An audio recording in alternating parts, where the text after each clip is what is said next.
video is the 5th in my 12 Days of Christmas DIY series. If you haven't seen the other videos in my series, I hope you go check those out as well.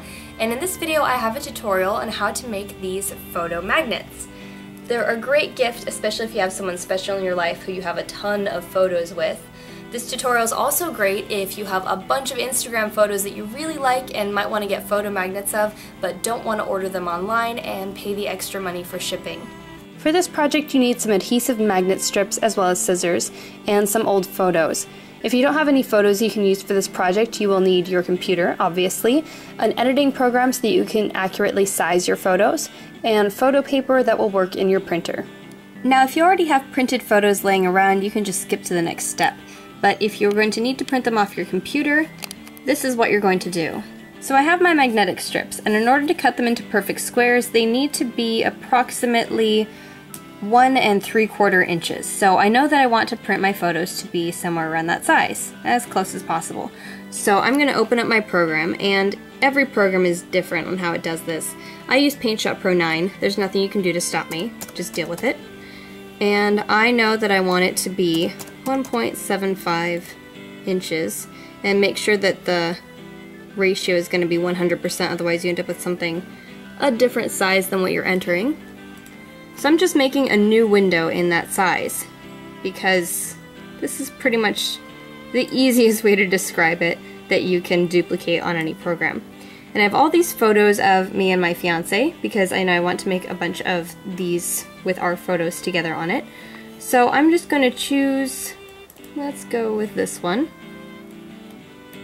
And let's see, this photo is 87%, you can see it up here, to the size it's going to be. So I'm just going to resize it a little bit. Let's do it 65%. And then I'm going to copy that photo and then layer it into my new window. And that way I know it's going to be the exact size that I want. I can drag it to where I want it. That's cute. So I know that's one image I want there, and you're just going to keep creating new windows. And this makes it a bit safer. You're less at risk of cropping your photos and permanently saving them and losing the files that you like. And you're just going to do the same thing with all of your photos until you're ready to print. Once you've picked out and sized all of the photos that you're going to want, you can use a photo editor to add some filters and make them a little more exciting. I like Pixlr because they have a lot of great free programs online. They're at pixlr.com, and you can just open up your photos in there and add fun filters and move on to the next step. And once you've edited all the photos just the way you want them, open up a new page in your image editor. And I'm making this one 8.5 by 11, so I know it's going to be exactly the same size as my photo paper. And then I can just open up all of my files that I'm going to be printing.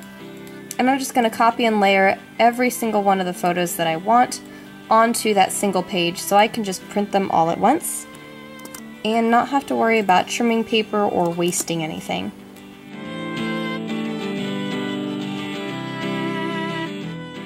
And next, just print all of your photos on photo paper. Make sure the scale is set to 100% so you know that they're going to come out the right size.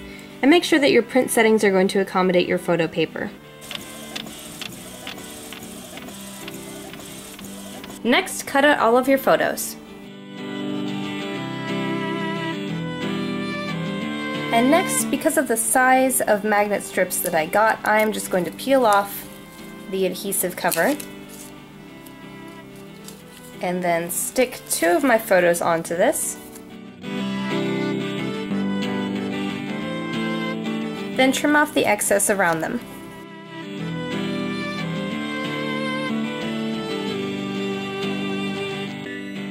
And to step this one up a tiny bit more, if you have an Altoid tin you want to personalize or a plain tin, it's the perfect way to gift these.